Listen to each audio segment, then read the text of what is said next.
What's up, visionary? What's good? Welcome to the channel and welcome to another episode of Visions of Love and Relationships. I'm Tanya and this is my wonderful husband. Lamar? And we hope you're doing well as usual.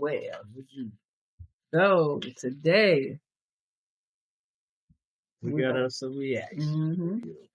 reaction. Yeah, reaction. Reacting to this video we saw on YouTube that started getting a lot of views. Got Professor Xavier. You can check out his channel, but the name of the video was 3 things I realized after 20-year marriage ended in divorce. And we wanted to react to this video too because not only sad case, but his marriage ended in divorce after 20 years, but we're headed into our 19th year anniversary. Yep. Been married On Valentine's 19 years. Be Valentine's Day, we've been married 19 years. Mm-hmm. And he shared a lot of details of what ended his marriage, and we can get some insight of what kept our marriage together as we watch this video, because a lot of things are similar in a lot of relationships out here. And if we don't learn, then we end up repeating the same patterns that everybody else do. Yes. Instead of and too many times, like I said, so even our kids and just people with life, they don't believe stuff stinks. Seems like we always got to find out for ourselves. Yeah. So I see this video got a lot of you, so you can take this stuff and learn from it, so you can get better at doing what other people fail at. Yeah. That's the motto. That's the game. To do better at what other people fail at. Anything else is insanity. Yeah. But success leaves clues and failure leaves clues. Yep. You learn from both. So let's hop in. Before I was married for 20 years. I got married in 97 and got divorced. It was official in 2018. During that time, we had 2 children. Only 2 children that I have is from the marriage. We have a daughter that's 20 and a son that'll be 17 in March. The first thing that I want to make mention of is, after 20 years of marriage, I realized that it was possible to spend that amount of time with a person and still be on 2 separate streets, to not be on the same page after 20 years of marriage. When I really was thinking about that, especially as I was going through the divorce, it really was a daunting feeling, to be honest with you, because it depends on which angle you come at it. First of all, you're looking at it with the exception of the children, of course, because a lot of times that is the only positive take that we can get out of these situations, is the fact that we have children that we love to death, and we know that the Almighty wanted them here. Yeah. So children aside. Yeah, so from my experience, with children. Now go back to the first thing he said. Why he gave the first reason why he said they grew apart. Oh yeah, the first reason why they grew apart. He didn't give a reason. He didn't give a reason. He was just saying that it happened 15 years into the marriage. Yeah.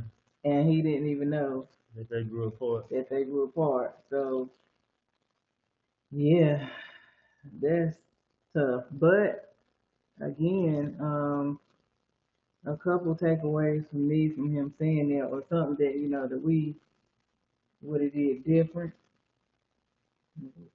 Doing different. Oh yeah, but I'm saying 15 years ago. 15 years ago we had another thing. So it's communicating and also paying attention to one another. So, and also you teach me, the things that you want me to learn. So you won't leave me behind and you lead me. Yeah. But all in all, our communication is there. I would hate for us to grow apart or have been growing apart for 15 years and not even realize it. Yeah, and it's even worse when you didn't realize it. Yeah. You know, because he said he didn't even know until 15 years. So I get to thinking how observant was he in the relationship or in the marriage. Yeah. You know, so that's another thing that we do different. If you see me in any kind of distress, you'll address it. Or if I see you, like we know each other and we know each other emotions and feelings and like if you even look a certain way, if your face looks a certain way, I know that something is going on. But I don't see how after 15 years you didn't know.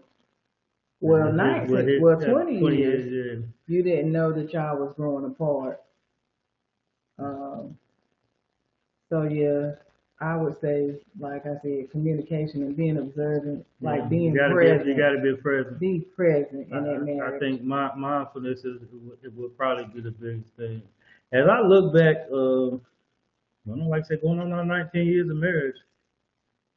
Like I said, I can see how the average person marriage could fail if you work in a 9-to-5 job, going 2 different places. Like especially depending on your income. If you working like a 9-to-5 job, or depending on the income, you just grind, you get so focused on just grinding. And like I said, it depends on the time of day you work. The third shift, the first shift, from that 3 to 11, I can see that you can get in a complacent mode. So we already trained to just do things. That's what it is. It's the routine. Yeah. It's the routine. We get caught up in routine, especially for men. Like I said, I know we get caught up in the routine of going to work. Yeah, so you start to feel like you handling all your business just by going to work. You feel like, especially for men, we can get so caught up in doing our number one thing that represents a man that people think is being a financial provider. Right. And then, of course, a financial providing, that's all we end up doing. And we get so, our minds and everything gets so consumed up with that we miss the other aspects of life. The other moving wheels that take the marriage, to make the marriage work, which is about 5 components that really take and make a marriage work. And I think for us, I would say, I mean, we always kind of work together. Like I said, I don't think we haven't been growing apart because we kind of stay kind of working together on everything. Yeah. And one of the things that, like I said, the name of our channel is Visions of Love. And I think that can stand for the main goal for a healthy relationship is vision. Yeah. That's why we named our channel Vision, because we know without vision, the people perish. And without a vision for your relationship will perish. Yeah. And like I said, I think we had vision for each phase. Going on 20 years, we had vision for each phase of our marriage. And we got a vision for this next phase of our marriage, which hopefully take us home. Yeah. But and after, not only did we have a vision for our marriage, we also was fortunate enough to raise 5 kids, all of which are grown now in the process of that. Yeah, absolutely.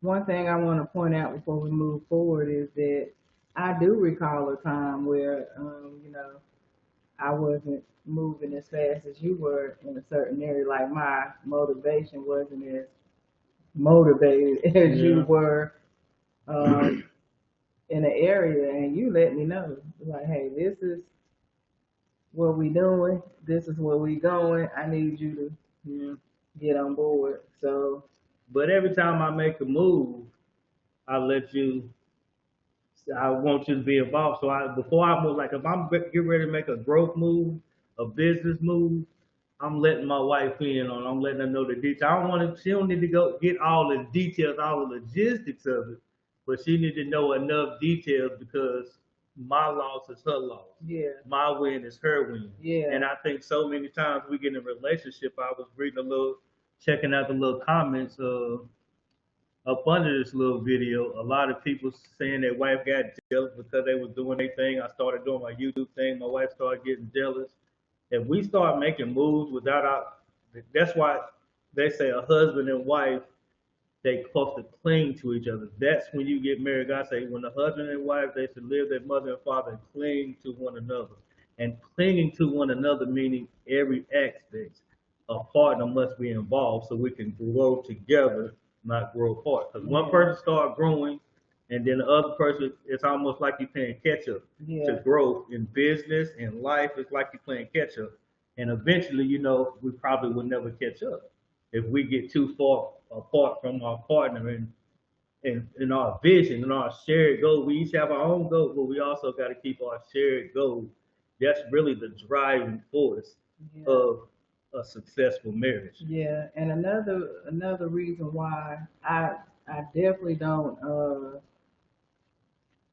hesitate to not listen or drawn to your vision. I want to listen, and because I got to play my position, because we on the team. So if you come to me with a money move or a move that we're about to take us to the next level, I need to play my position. I want to have a opportunity, or I'm looking for another word, but I'm gonna say opportunity. I want to have that opportunity to play my position, because what you might not can do, I might be better at it, and I can get us there a little faster, putting in my input. Yeah. Because it's all about being a team. Yeah. Like a lot of people in marriages and relationships, they just don't think as a team. It's like one against another, but like, and y'all these analogies, but it's like football. Like when you're playing football or any sport, to win the game, the coach come in,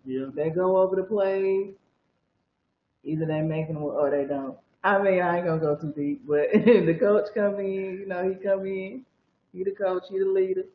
He let me in on the power move we about to make or what we about to do, and I play my position. And then either we win or we fail. But that fail ain't really a fail, it's a win if we give it our best shot. So. And like I said, too often when we like as far as growing, we trying to grow as a couple, we trying to grow in our marriage, we trying to make moves headed to the top and stuff. We got to realize that we're no longer thinking about just ourselves. So I don't want to really do nothing or start up. I know I got my shared goal, but when it comes to making big moves with money and stuff, or I call myself trying to take my family, create generational wealth, then I want it to be something that evolves around something my wife, my helper, can be part of, and something that she would actually kind of like to do a little bit. Yeah. Because if not, then I'm end up building something without my partner. We're no longer clinging to each other while I'm building. Yeah. And then all of a sudden we look down the road and he like, well, she don't support me in the thing I do is because she didn't want to do it. Right. And not only that, you doing something that probably is not even benefiting her, and you taking all the glory. And you just sometimes we end up occupying our thing with our own thing so much that we forget, like we said, we neglect the other areas of the marriage that need tending to, and that's when we trying to work, extra hobbies, and a lot of people starting YouTube channels and stuff, just doing things like that. If we neglect the other areas, yes, your partner's going to be mad. Yeah, and then they're gonna be mad, and the relationship Resentment is gonna fail. Yeah, it's gonna feel like anything. Another analogy, a car. If you only fix one part, you only give your car oil change for a year. You don't fix the tires, you don't do nothing else. Just one oil change. That mother gonna break. Yeah. That mother gonna break down at some point. Because it takes more than one. You gotta fix other parts. Yeah. For it to work. Another thing, and I hope I'm not. Well, I ain't jumping ahead. I just wanted to say this again before we move forward. That's also why it's important to have some kind of spiritual journey going on in your marriage, and with yourself, because I had a dream that we was climbing a mountain, and I just couldn't get up that mountain, and Lamont put his hand down and he just pulled me up so effortlessly. And after I had that dream, I was like, oh, okay, God, you know, I hear you. Like, let that man lead. He gonna pull you on up. You know, that's your, you know. Yeah. So yeah, that's important. Yeah, you got to have a vision for your relationship. Both of you guys are moving towards one shared goal, which is the ultimate pusher of growth in your relationship. Especially for that marriage. Especially for the marriage. Yeah, especially for the marriage. Now like I said, I know you might be doing your little work, like you might be working a 9 to 5, but y'all got to have a 9 to 5 is geared to have you in a complacent, a routine of doing the same thing over and over and over again. And that's the downfall of having a 9 to 5, that you do get a routine of doing things over and over again, because your job, you do it so much at the job, you take that same mentality home and you run your relationship like you do with a job, a routine. And all of a sudden, gaps start to create. But I know in his case, it's a whole lot deeper. But let's get into the video some more.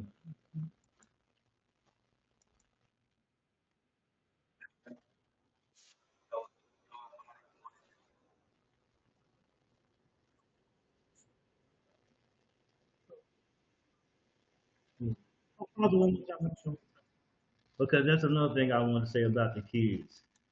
He said the only blessing that he had after marriage was the kids. And that's a sad case, man. The kids are a blessing from the marriage.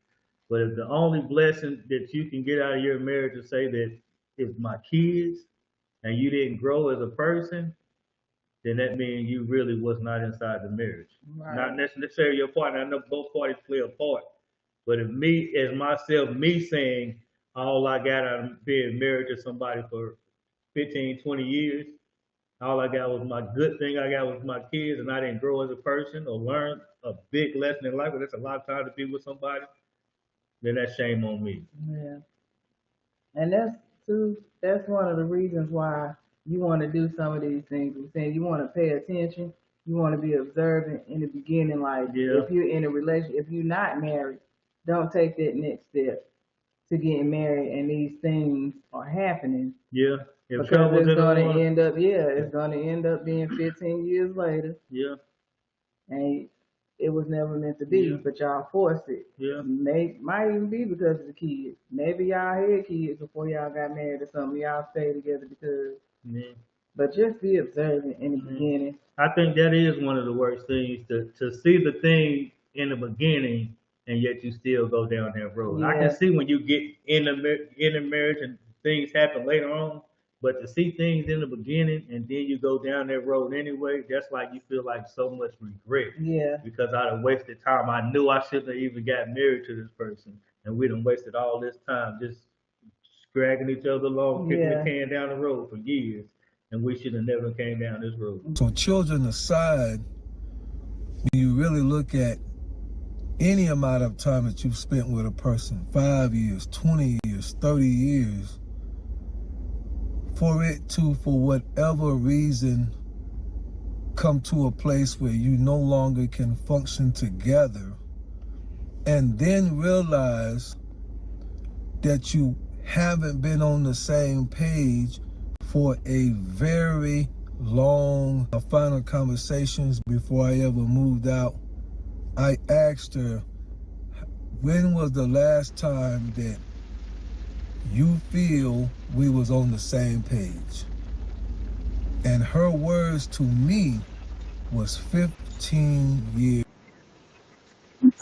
Again, most of the time, if y'all are not on the right page, you just, for some odd reason, choosing to continue to live. Ignore it. Yeah, to continue to be together and ignore it and go on about your way. Like, it's nothing. I couldn't imagine me being me personally, I couldn't imagine being in for a couple of days, a couple of weeks, and me not knowing we on the same page. Our relationship is drawing up. You recognize it in a day, in a couple of hours, you like, what the world going on? We recognize the gap when we start spreading apart. If we are able to recognize things like this in a relationship, then any kind of relationship, most people's life it's going to end up, the way we do things is the way we do things.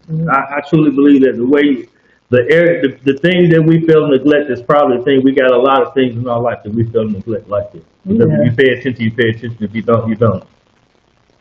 Absolutely. So we really got to pay attention that we don't let gaps start creating more than a week, more than a couple of days. You should be not talking to your wife more than a couple of days, especially if nothing drastic happened about a fight, infidelity or something like that. You should not be where you not. I'm not seeing that we growing apart. Yeah. I just can't imagine that. Yeah, and if you're in a relationship, a serious relationship, and you're thinking to get married, and you're going through this, you're not talking for a long periods of time. Let that go, because a lot of people, they feel like marriages don't last, or marriages this and that, but it's actually the people creating these type of marriages. Like this, making it look bad for marriage. Like this right here. Yeah. That you shouldn't have got married in the first place. Yeah, the marriage is what you create, because I even think, like in his situation, 15 years ago, if he would have recognized it, they might still be together.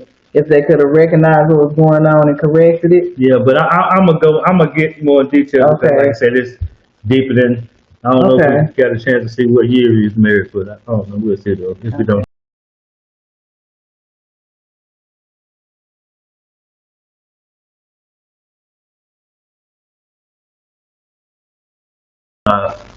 Talk back over. So, the purpose of me sharing that and this is because I believe in relationships. I believe in marriages.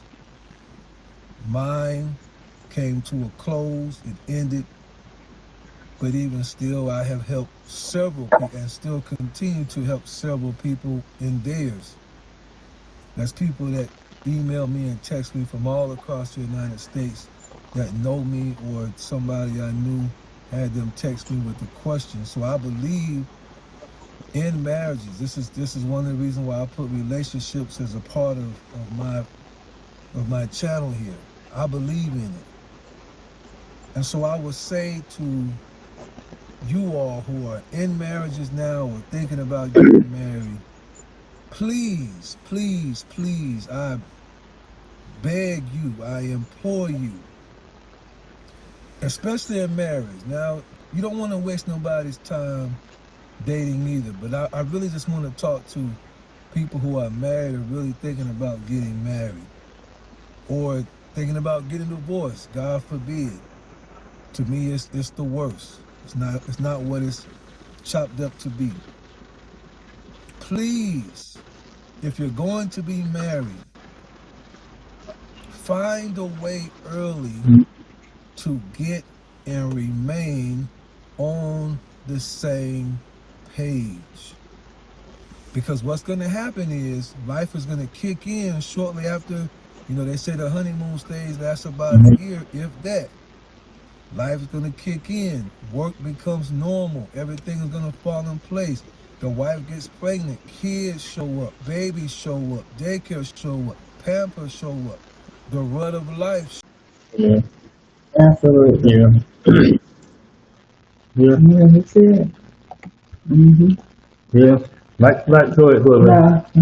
Yeah, like you said, man, you got to remain on the same page. And like I said, me personally, as we say, one of the first keys to our relationship is remaining on the same page. We're pushing toward the same goal. She got her things. I mean, she do a lot of things, except she's notary and taxes and all that stuff, but we still got other things that we push to together. That is, you gotta be at every season, every phase in your life, especially when you're married, you got to be pushed to something. I know one of the first things that people hit and they push to when they get married is having kids. So bam, that's our first goal. We get married and we end up having the kids and stuff. We got these two lovebirds in here, my son and his fiance. Y'all come. No, I'm messing with that. Baby. You can get through room. Come. Okay, but yeah, Now, what I was saying, yeah, the first goal that when we get married, the first goal that people reach for is they have kids. Now, after we have kids, maybe we reach for the next goal. We reach for a house. We push into that shared goal, the house. After we get a house, now our next goal is more than likely for people is to raise the kids. So now we move to that goal. Then after that, many people drop the ball. That's when we get lost. Like, what do we go to next? Some people be starting business. We starting business stuff now. The thing we starting business, but we always got to keep a goal in front of a shared goal in front of our marriage that keep us growing to something. And not only that, if we're doing it, we got to make sure we always on the same page. We never want. Yeah. Huh? Yeah. Yeah, you got to make sure on the same page. We never want to get it. We never want to be even. I don't even like my wife to be off a couple of days off beat when I'm like, if I'm listening to something, I'm growing something that's part of the business. I like to put it on or even catch up because I don't want her to be too far off when she's not learning when I'm on here talking or doing something. She's like, what? Yeah, and that's what I was gonna say too. That's another reason why you need to be on the same page, even if it's, if I'm doing, like you said, my taxes, or I'm doing something else that he's not doing. He is nothing for him to step in with answering the phone for me, or something. So it's nice to be on the same page and know something about what's going on in your partner's business or whatever endeavors they got everything they got going to on. be in sync. It's good. And speaking of that, that's the best thing about marriage because you can pick up the slack when somebody else is. That's why you got to be on the same page throughout the whole marriage because. So I do know. I seen a lot of people you get divorced and you like, well, I didn't know he had all this. I didn't know he had this debt and stuff. We don't know what kind of debt our partner got. We don't know what the bills at. We don't know how to pay the bills. One party pay the bill, the other partner got no clue what's going on. They don't know the kid's doctor. They don't know nothing. Anytime, like I said, those are gaps in a marriage, and them little gaps end up creating big gaps. And all of a sudden, we look down the road 10, 15 years from now, we don't know where our marriage went. Yeah. But it's small things like that you wasn't paying attention to when the bills are due. Yeah. Things start getting behind. Now y'all still arguing. Yeah. Because only one partner was doing it, and all of a sudden, just so happened I had a crisis. My mom was sick, and you was supposed to. I thought you was going to handle it, but you didn't know how to handle it. And while the other spouse taking care of mother, her mind wasn't let, and you didn't know how to take care of business. All of a sudden, bam, that created a gap. That's a little small snowball because y'all wasn't on the same page, and you didn't know how to pick up. Created a big gap on top of the crisis that happened inside a relationship. Yeah, created a big problem, especially, God forbid, something happened to one of the spouses. One of them passed away, and you don't know nothing. Yeah. How was he creating money? Maybe he was the big breadwinner, and you was taking care of the kids more, but something happened, and you don't know what to do. You don't know how to run the business. You don't even know how to log into the account. Yeah, and I know, even speaking of that, I know right now we got a lot of people that are doing like day trading and stuff, trading cryptos and stuff. Especially if you're married, you got to be on the same page with your partner because there's a lot of moving parts to that. There's a lot of accounts to that. Maybe you got stuff coming out, withdrawing and stuff, so it's a lot of things. So if both parties not on the same page, let's say like during a crisis like that stuff can easily drain the account, and all of a sudden you thought you had a lot of money, but he had so many things connected to the bank account that was draining the account, and you didn't stop it because you didn't know what was going on. Right. That's why we always got anytime we want to grow and we try to call ourselves building something without our partner knowing, you like she jealous of me. You can't do that because that's gonna create gaps in the relationship. And not only that is you're not doing what the first thing the Bible said you should do when you leave your mother and father. Cling to your husband and wife should cling to each other. And clinging to each other means every aspect. You don't have to be so codependent. You still have your life separate with your friends and all, but you still must cling to each other in every area that's important to the marriage. You've got to cling to each other in that. That's financial, that's spiritual, that's emotional, that's physical. You got to cling to each other in those areas to have the marriage going strong. Yeah. To keep the marriage going strong. Yeah, and on that note too, make sure your ear is listening to your spouse and not everybody else. Yeah. Okay. Yeah. That's a big thing too, because especially for men too, man. Sometimes, man, you got to be the head of the household, man. We got to take on more responsibility of what things are being inside of our house. And I said that because you said you went back to the Bible and God said that we should cling to each other. So Yeah. we should cling to each other, not what our mom Yeah. is saying about how we should run our relationship, not what our best friend is saying about my husband or about my wife. No, this they can be a listening ear sometimes, Yeah. but this is ultimately who Yeah. I'm listening to. Yeah. He has my ear. Yeah. Yeah. And you can't let your outside factor dang so mess you up. Yeah, so cling in every way. Yeah. Cling to your husband, cling to your wife. Yeah. Okay. All right, we're gonna hop on back in. Shows up. And if we're not intentional about staying on the same page, we can end up 20 years in and have no idea who the other person is. And quite frankly, don't even like the other person. Think about those of you who have been divorced already. No matter how many years you've been together, when it came time for that closure of the divorce, a lot of you probably have said the same thing. Either he or she don't know me, I don't know them, and in most cases, you can't even stand one another, and it's been that way for a very long time. So that's the first thing that I realized after 20 years of marriage that ended in divorce, that it is possible to spend that amount of time and be nowhere near on the same page. The second thing that I thought about was, Let's really be intentional. this may Yeah, yeah. Well, I can say something, man. Yeah. If you catch our last the first video we did, I think it was for New Year's or something. We mentioned the 3 triplet system. Oh yeah, that was actually New Year's. Yeah, the 3 triplet system, and we mentioned the 3 words that we want to use that take us forward in 2025, which was number 1 was attention, number 2 was attentive, and number 3 was mindful. So we people, like I said, I think that's one of the biggest, like he said, intentional.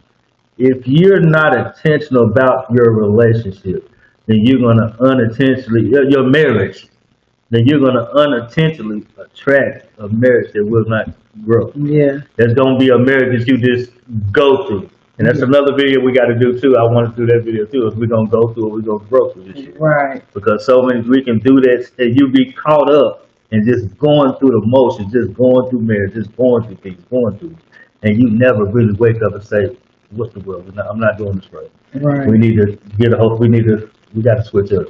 And I see a lot of bitter people that's been divorced or been through a bad relationship. They actually blame it on the woman, or they got the blame on one person. But no, you're saying the woman is a gold digger. All she wanted was my money in the marriage. I'm sure she been wanted your money before y'all got married. She was already like that. So why did you take the next step? Was you that blinded by something, by her body, or by her books, or by something that you didn't recognize who she was? Just be intentional. Yeah, you got to be intentional. But like I said, if you're not, man, and I can say, like I said, our marriage would not have lasted this long if we had not been intentionally, not just intentionally from the beginning, but kept the same amount and intentionally through our whole marriage. My same attention now is the same attention I had when we were first married. I hope yours is the same. It's more. I just love this man. and that's what I'm saying. We can't. It cannot. When you sign up for marriage, it's not a until I'm tired or until complacency step in. If you stop being intentional about your relationship, then you're gonna unintentionally attract a negative relationship. Yeah. It's gonna happen naturally, man. It's just gonna naturally happen. Everything you got to be intentional. Like you got to be intentional to build a healthy relationship every day. You shouldn't let a week a week is too long of lapsing where you haven't did nothing intentionally to bring your marriage together besides the normal things you do. Going to work, that stuff, it do get boring. We live in a life when everything we got too many sides of the opposite, so complacency and mundane lifestyle quickly get boring. Mm-hmm. And now it starts to deteriorate your relationship because you is routine. Yeah. Sound honorable, but let me explain it. Staying together just for the sake of the kids will not work. That's what me and my ex-wife decided to do. And I think that's why she said 15 years, because we knew 5 years into the marriage, it probably needs a lot of help. We did the therapy thing, and we did it a couple times, and I'm taking full responsibility. The first 1 or 2 times we went, I wasn't that motivated to go. As a downfall of most men, right? A lot of us men don't, especially at those times, we don't want to go sit in front of somebody else and tell our business, hear what somebody else got to say, right? That's a man just like us, so that's a woman that's got her own marriage. So in those days, we really didn't want to go to therapy like that. So the first 1 or 2 times, I wasn't really into it. And then after that, she wasn't really into it. And so we just decided, well, we have kids, we'll just stay together for the sake of the kids. And I'm saying, if you're going to stay together... Yeah. And to speak on this right here, I can truly say that is true, man. So when a man, if you don't want to get the help, and you think too often us men, we think that we know everything. We think that we're gonna figure everything out. Or some people really don't, and it's really an ego thing. Yeah, I was just gonna say that it's ego. It's really an ego thing. Like, this man can't tell me nothing about my man. He probably ain't doing right with his marriage. We always got that thing like we know it all. Let alone a woman. Yeah, this woman ain't telling me nothing. This woman ain't see how marriage ain't doing right. And when we got that ego, like I said, we resist the help. Yeah. And what we don't confront, it don't change. Right. And I think too often, like I said, I look at me and I say, if I wouldn't be more of a person that will go to counseling, like a person that will take the first step to, if I see a gap or something happen in our marriage, to get the help, then I doubt when a woman goes, it's kind of like it's at the edge. Mm-hmm. It's at the edge. Like the fact that he didn't fix it then, she already looked at mine because she knows next time he'll want to fix it when it's probably too late. And he deeper in, he did something else deeper in, and now he want to fix it. When a woman go to you the first time, it's time to fix it. If you don't fix it that time, the chance of you going back and fix it, she probably don't even care no more. And see, that's what happened, because if you notice, he said 5 years in, and now it's 20 years later. Yeah. So that's 15 years. That's what happened. Right then and there, when he didn't fix his part, he didn't really care about it.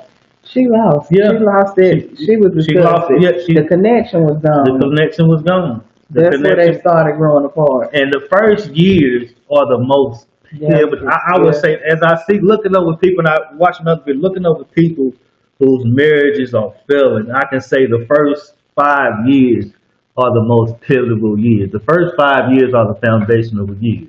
And a lot of people get married when their first 5 years was rocky. And they happen to have a good year, and all of a sudden they get married. But their first 5 years been a rocky years. And like they said, they still choose to get married. Maybe something that happened to get married. Maybe they have kids or something, so they got to get married. And a lot of people get married when they marry their high school sweethearts and stuff. But the way your relationship was in the first 5 years and you end up getting married, it changed. But that right there set the foundation.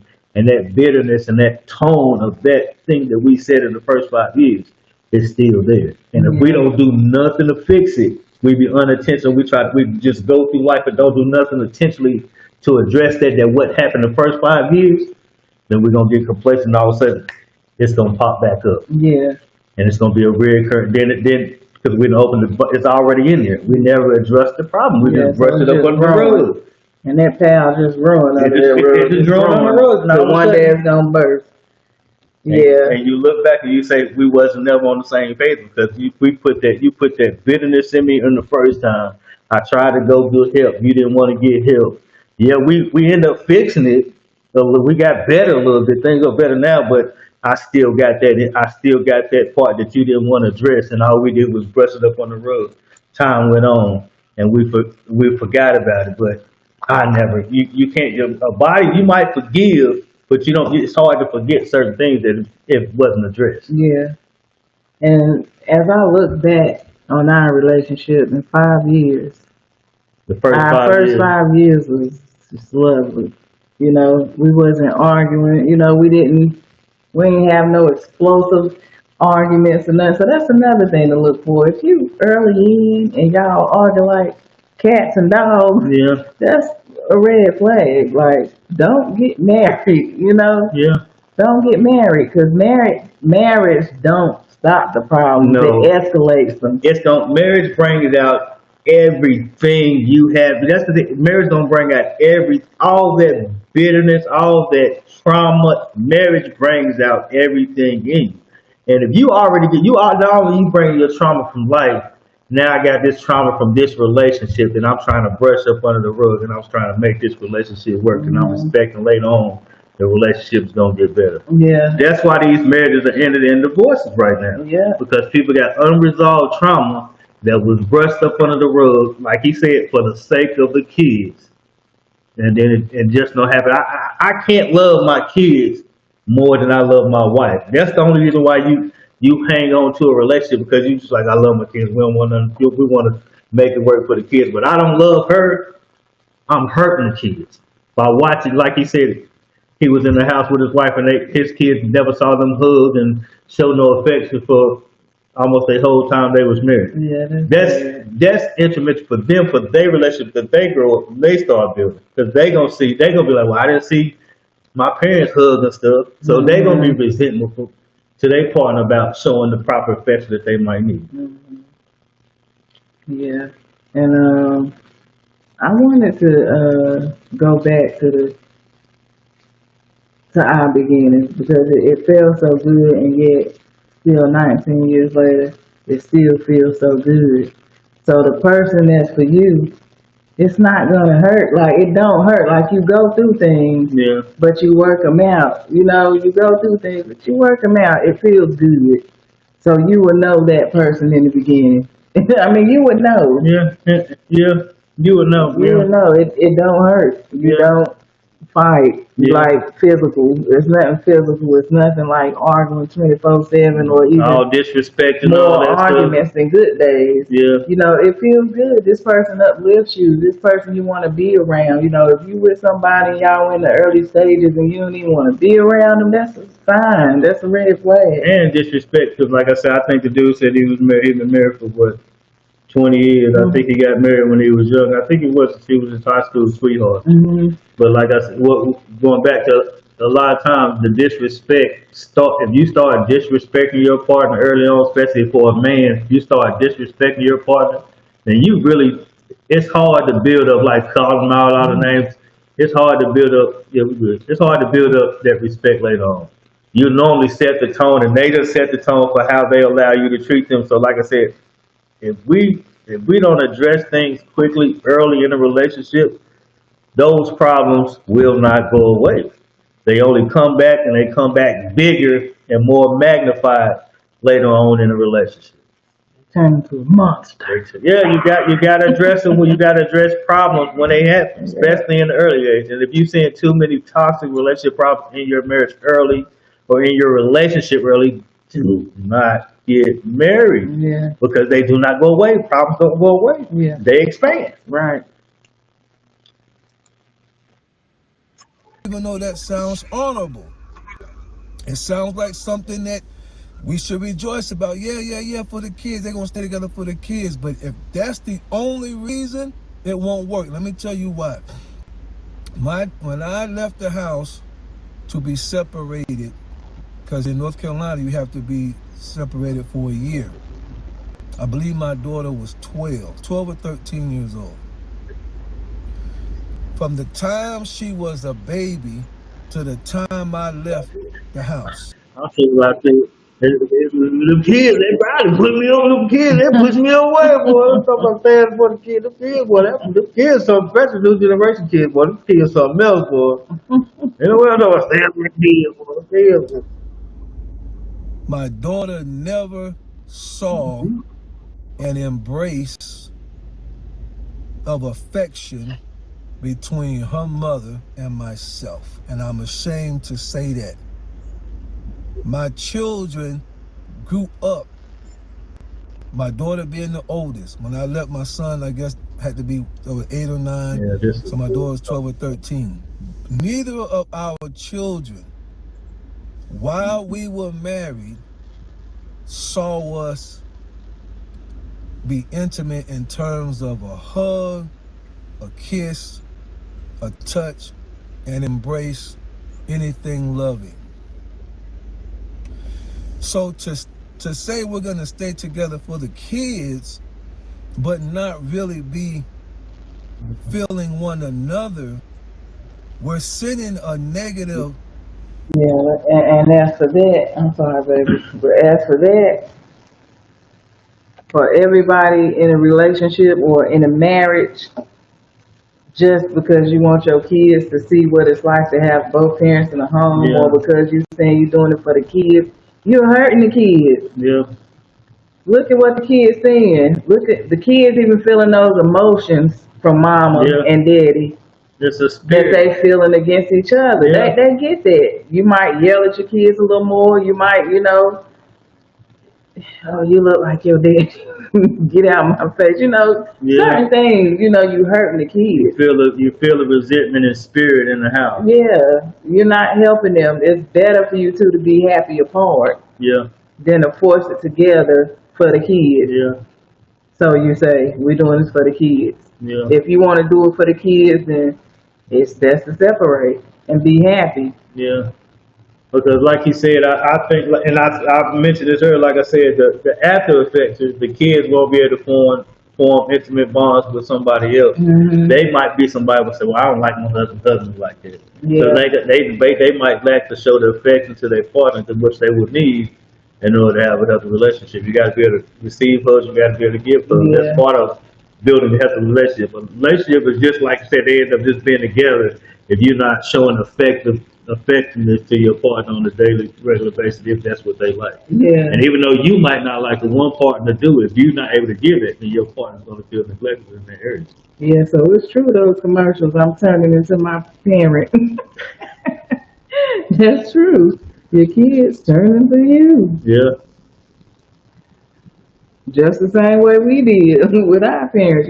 Some things we were taught through Yeah. childhood that we reflect Yeah. in our relationship, Yeah. whether it's good or bad. Yeah. And we normally, most of the time, a lot of times we take off the bad traits. stuff. Yeah. We forget, we act like we didn't see nothing good. But every bad trait, it seems like the kid pulled that from their parents. Mm-hmm.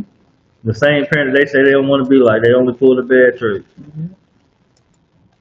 Influence into the atmosphere that the kids can pick up on, even though they may not know what they're picking up on. And love. And that's going to have an impact on their relationships as they get older. Yeah. That leads into I'm going to add 2 and 3 together. The kids will be affected. Period. The kids will be Yeah. affected. And more than likely, if it's not done, and most marriages that I know of are not done in the best way. So more than likely, it will happen. Yeah, there's always a cause and effect, man. And a lot of things I do in life, man, I always think about the cause and effect. I had to learn that early in life, real early in life, the cause and effect of things. So if you struggling, like, if you can learn the cause and effect of things, you'll be able to stop things before they happen. You'll be able to prevent certain stupid things that we do in life because we did not see the cause. and all of a sudden, the only thing we woke up was when we felt the effects of the things that we caused. So if you understand that there's always a cause and effect of things, if you can stop the cause, then we won't be living with the effects of the things that we did not stop the cause when it was more or less small. Yeah, and that's what it's all about. Cause and effect. Yeah. Have a negative impact on the children. Especially depending on their age at the time that it happens. Especially if they're children that was born to both parents of that family, like my two children were. Yeah. Because again, adults, we have a way of hiding things, or we think we're hiding things from the kids, and then all of a sudden they get this news that mom and dad is not going to be together no more, and we, again, who knows the trauma of the mind? And we're not going to change our mind, right? So the kids just have to accept the information, deal with the information, process the information, know that things probably wasn't the best anyway, but they're not thinking divorce. The kids will be affected.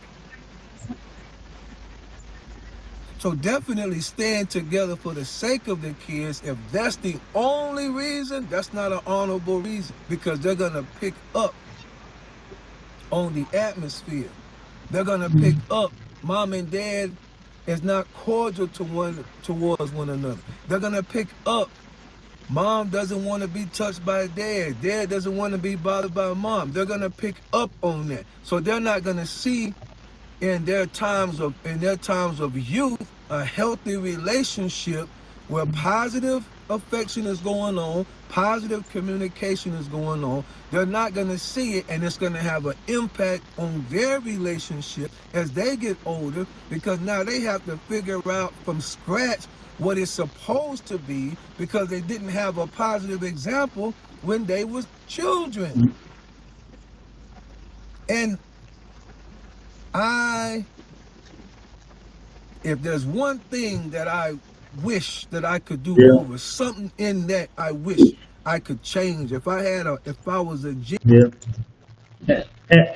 And like I said, I think just about, I would say 90% of, I would give it 80% of relationships do not have a positive influence of a healthy relationship growing up. They see a lot of relationships like this man presents right here, a relationship where they've been together for 20, 30 years, but they was just together for the sake of being together. Maybe it was convenient. They were just together for the sake of being together. And I would hate to come to my relationships looking back 20, 30 years, and I done wasted my time, and I done wasted this person's time only to say we was just doing it for the sake of the kids, and I didn't love her. Yeah. Because kids are the product of the parents. So you should at least love the woman or the man enough to be in a relationship for them, not just for the kids. Because the kids, they, like I said, it's gonna hurt them later on. It's not only gonna hurt, it's gonna hurt their relationships not living in the same household. Yeah. And I want to say to those who might be the children, we those children, we didn't have a idle couple or people that was married to watch grow up and together in love, but we still made it. So I don't want that to be the excuse. If you are an adult that was that child, you can still have a happy, healthy marriage. Yeah, and especially nowadays.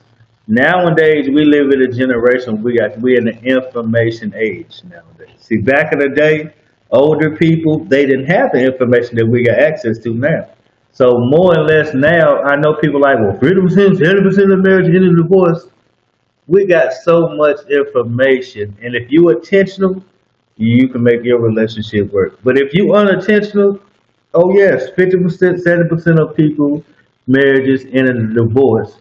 But I can tell you, there probably was a lot of people like this. Yeah, who was unintentional. Yeah, and that's why I would say 70% of people end their marriage in divorce. 70% of marriages don't end in divorce. It's the people. You're right. You absolutely, that is a big thing. It's the people, and I guarantee you, like I said, I know they going in the factory, but the people, like they said, they got married for the wrong reason, and the love was not there. Not only that, they did not intentionally work on the relationship, the marriage, on a consistent basis. This is not no one hit. Marriage is not a one hit wonder. Relationship, yeah. If you don't want things to make it, then you just don't work on it. If I get a plant, and if I put my plant outside, if I don't do no water, and I don't start cutting off the little things, and it's a plant that's supposed to come back every year, it'll come back, but it's not gonna bloom as it would from the jump if I keep it up. But if I keep it up and I keep pruning, all of a sudden that plant gonna go bigger and bigger and bigger and bigger. A relationship is sort of like that, but the weeds grow up a whole lot quicker in a relationship if you don't start pruning things out. Yeah, and also if you get you a plant that you don't know nothing about and you bring it home and you don't look you don't know how to look over, you don't know nothing about it. That's the same thing as a relationship. So again, it's us people. It's the people who ruin the relationship from the jump because they ain't cut it off at the head. The plant wasn't there for you to bring home because you ain't know nothing about it. And you got to learn how to do it. And the most important thing, so before you bring it home, learn it. Yeah, you got to learn it. And like I said, I think that would be the most important thing. That one thing that is keeping our marriage growing. Once you get inside something, like if I'm new to something, okay, I'm doing this, I got to learn how to do it. People do not want to learn how to do it. You think you could take your little teenage relationship self inside a marriage and expect for it to grow and get better? It just don't work like that. Even going to a pastor and all that stuff, like couples counseling, that stuff is good, but that's before. I still need to work on my marriage doing the marriage. And see, so many people fail because you might do the premarital counseling, and all of a sudden you get cocky, and you think you good. Yeah, because that car went rolling, now you got one real roll. It rolling. And you think you good. You think you good, and all of a sudden, life start lifing. Yeah. Then that marriage start getting potholes in it. Yeah. Then all of a sudden, resentment start building up. Then all of a sudden, we look back and we're like, we don't know what happened. It's because we get inside something and we're not constantly learning how to do it. And like I said, every year, like tax, my wife do tax stuff. Every year, there's a new tax update. Every year, things have changed. Taxes is for everything. And the one thing about life is forever changing. So we got to keep changing we got to keep learning and growing to better our marriage. We can't be watching all this crazy stuff online and polluting our mind with things that's going to be detrimental to a relationship that we want to build with somebody. If we don't want to build a relationship with somebody, build a healthy marriage, then just be unintentional and just let things unfold. And I guarantee you're going to be another statistic that's saying 70% of marriage ended in divorce, and my marriage ended in divorce, and I didn't get nothing good out of it but my kids. I didn't learn nothing. I ain't getting nothing good out of my marriage. All I got my kids. That was the best thing. I don't want to be like, that's the worst, to put in that much time inside of something, and say all I got was kids out of it. Yeah. Them kids belong to God. He gave them to you, but they only temporary. They're here to do God's mission. So the kids don't belong to us. Husband and wife belong. The kids are a product of life, but the kids belong to God because they got their own mission. Everybody got their own mission in life. We don't belong to nobody. The only people that supposed to be clinging to each other, God says husband and wife. Everybody else, like kids, they belong to God and they got their own mission. We all got our own mission in life, and we can't be attached to somebody and use that as a reason for me to stay put. If I like kids, a lot of times people don't want to leave away from their people because they the comfort zone. Yeah. And that's the same thing with a husband and wife calling themselves raising the kids. They don't want to leave the comfort zone. But growth happens outside the comfort zone. Yeah. Everything don't happen when we're in the comfort zone. And that's making the kids comfortable because ultimately they got to live their life. And we don't want to hurt them, like I said, cause and effect. Staying in a relationship there's bitterness and not growing for the sake of the kids when you don't like the person, cause and effect. Yeah, and I got to commend this guy because he's out here still rooting for marriages. You got people out on the internet just killing it. You're like, don't get married. Don't do this. You shouldn't do that. It didn't work for me. Women That's ain't nothing, man. They're doing dirty, man. That's you, but he's taking his marriage. Yeah, his marriage might have failed. His marriage might be over, but was it really a failure? Because he out here helping other people save their marriages. He learned from it. And I think he got to look at this lesson as a lesson. Sometimes a lesson is bigger than us. Right. We always want to say, well, I didn't get nothing good. Yeah. So the goodness is not for us. Right. The so God gets the glory. The blessing is in the lesson. The blessing is in the lesson, not the mess. Right. The blessing is in the lesson. Guess what?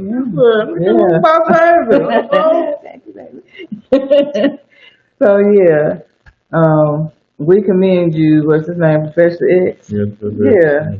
It's a good thing that your marriage might be over, but you're definitely touching a lot of people. Yeah. The video took off, man. Yeah. Got off. As it should. I mean, it's good stuff. Yeah.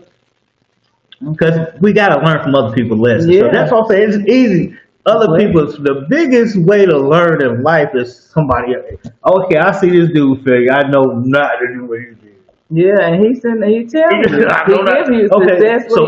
so I got that part. I know I'm not gonna do that. I'm not gonna let our marriage bit of me and my wife not know we on the same page. Okay, I got that part. And like I said, all the things I did the video last time. I said all the things that what they say is the cause and effect of divorces.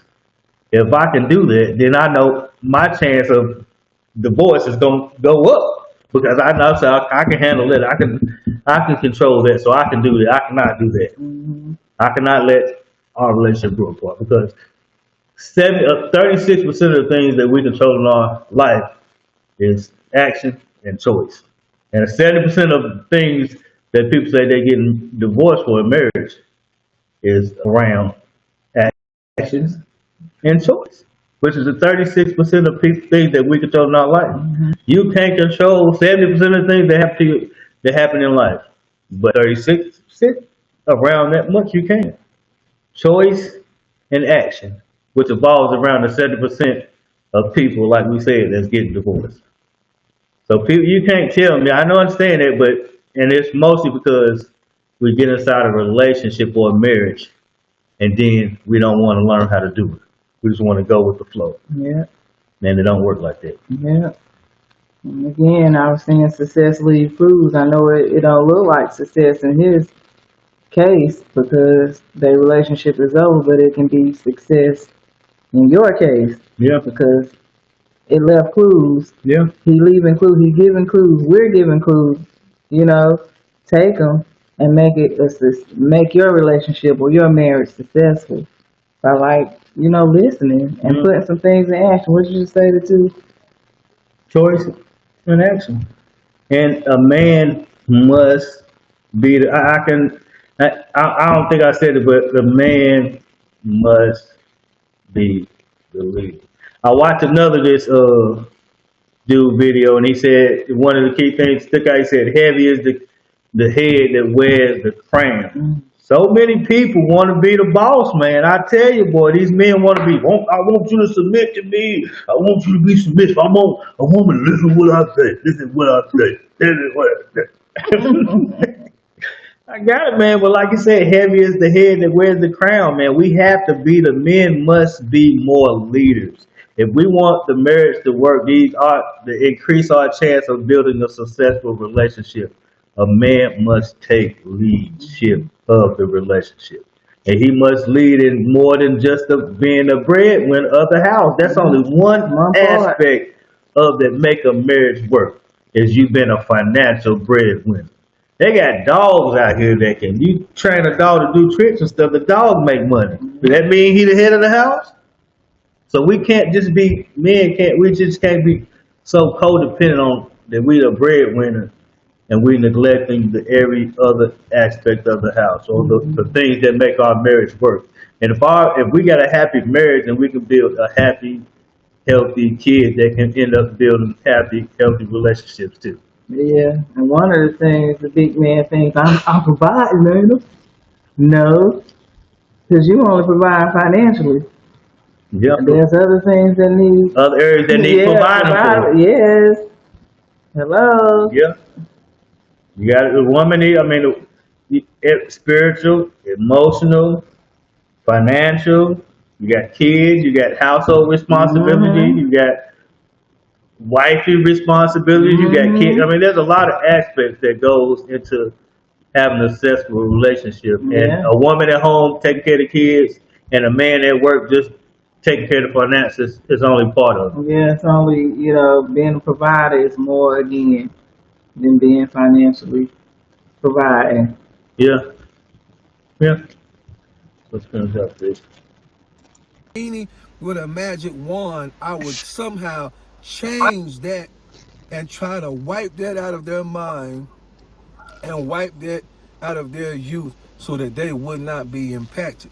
But the reality is, the psychology is, they're going to be impacted. Not only from the divorce itself, but from what they felt during the marriage in a situation where we said we're going to stay together just for the kids. If you're going to stay together, make sure that it's for one another, which includes the kids.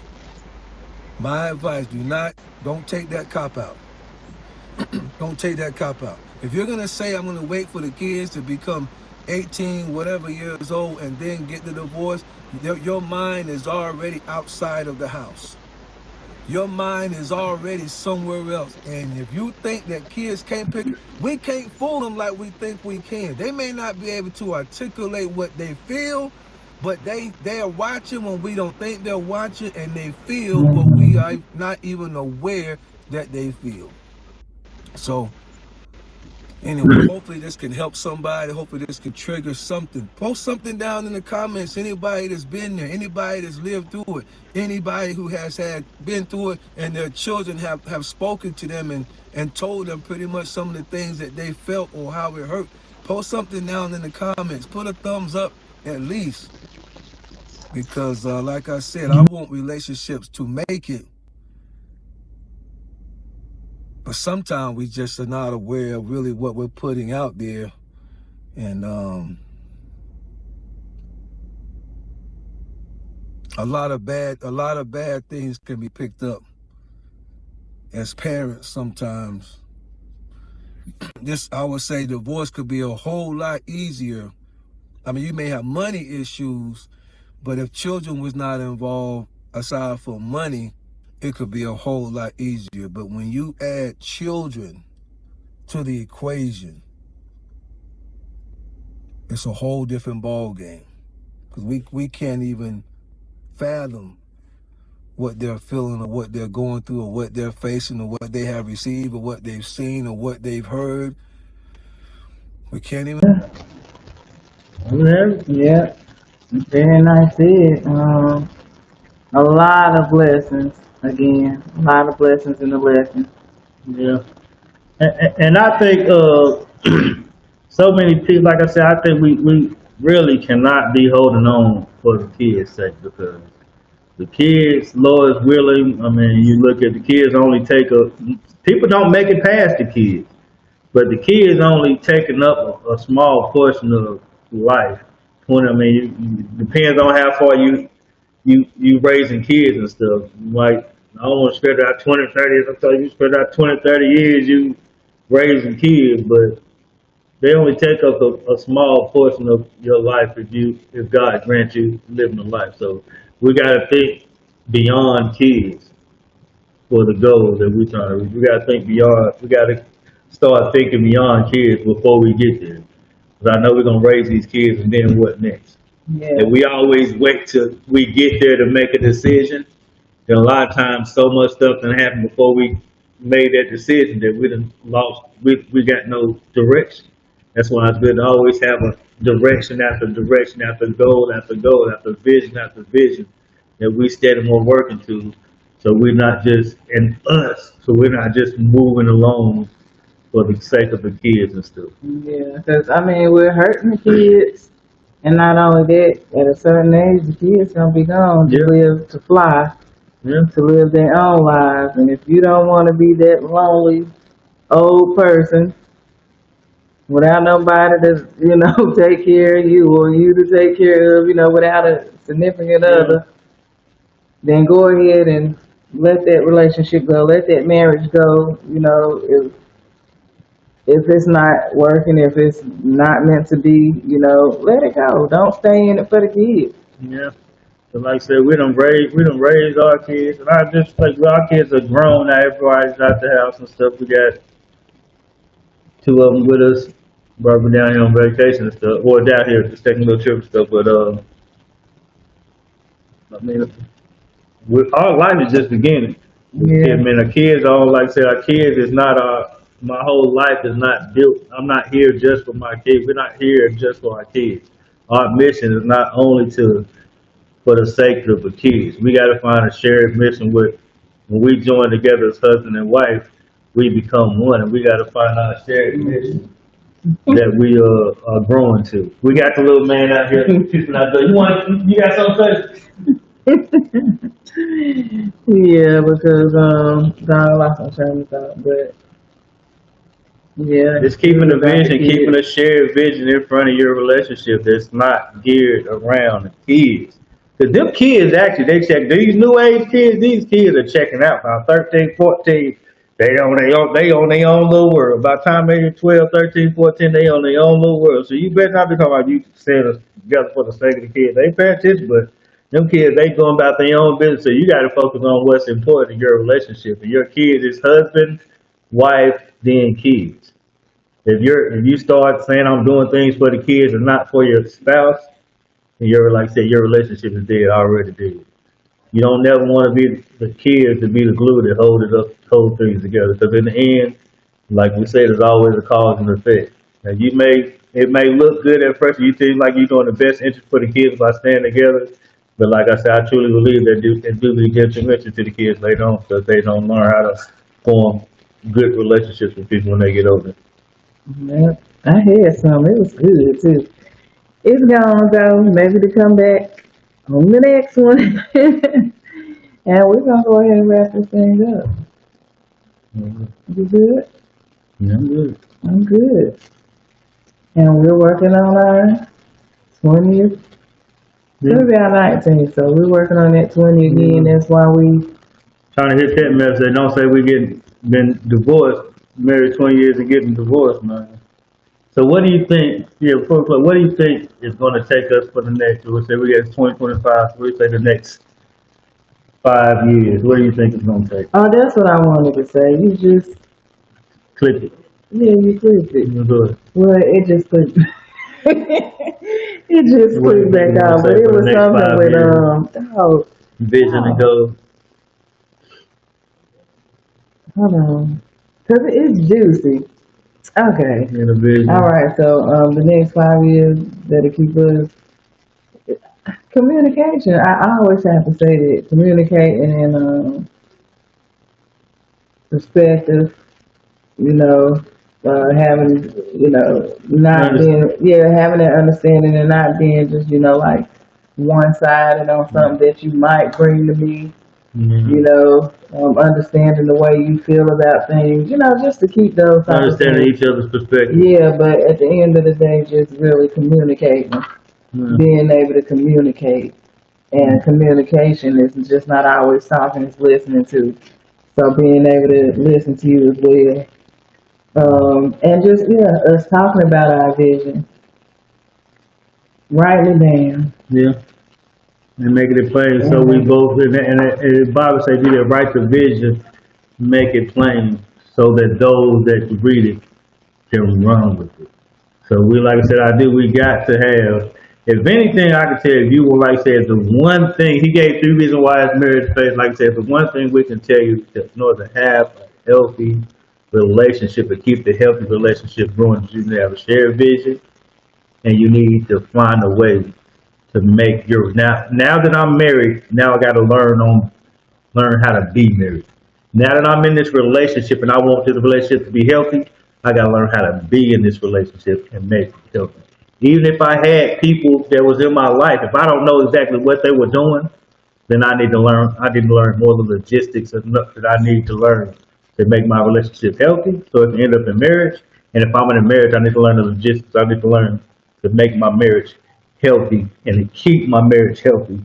So I won't be another statistic that some people become a part of it and some people don't become a part of it. I want to be part of the 30%. Yeah. I want to look back and say I did what I need to do, and I kept doing what I need to do to keep my relationship growing. And I know two things that we control is actions and choices we make. Yep. And if you one of them people, before we go, let me get on you a little bit. If you one of them people who know all the stats on LeBron James, or Kobe Bryant, or you know all the stats, Yeah, they do. but you don't know what's going on with your marriage or with your wife or with your husband, because wives, you could be the type to know all when all the housewives of Atlanta come on, when all the stores, we learn other than we make time for what we treasure. Jonathan McLean, we make time for what we want. So let's make time to learn our marriages and work our marriages, because a marriage is, again, not something you just do. Yeah, you got to learn how to do it. And you have to learn to do it. Yeah, you do. And speaking of that, like I said, I think a lot of things, like I said, when I do see a man that knows all the stats of LeBron James, many people, they got it in them, but like I said, they choose what they want to apply to it. Right. So it really comes down to, even I see a lot of people don't want to get married and stuff. I think a lot of this things right now, what it's coming down to is ego. People don't want to put their ego aside. Like, you ain't doing enough. You ain't did nothing to work the marriage out. That's why your marriage failed. I'm not talking to him, but I'm saying some people that you ain't did nothing to make your marriage work. And you expect your marriage to be, or your relationship to be a healthy relationship. It do not work like that. I cannot stress it enough. If you don't work it, it will not be worked on. Yeah. And it's going to eventually die. Keep on thinking you're just going to win things. This is life. This is the most serious things in life that we're going to do with a relationship. Yeah. And a marriage is even more serious than a relationship. So if a relationship is serious, marriage is even serious. So why would I not want to learn and keep learning how to keep getting better? Yeah. And like, we're going to go, but if you are one of them stat people, you might need to clear your head a little bit, because they say the brain can't hold for so much. Yeah. So if you forgetting your anniversary, but you know that Michael Jordan is a 38 championship, all this stuff, you might need to kind of start erasing some of that stuff. Yeah. Relearn. Put some new things in your mind, about your relationship. Yeah, we always want to be learning and relearning things. Sometimes, like I said, putting out the old, out with the old, in with the new, a pouring of knowledge, of renewing of knowledge. It came back. The seasons. Yeah. When you was talking about the kids, that's what I want to say. The kids are there for a season. Yeah. So season gonna be up for raising kids.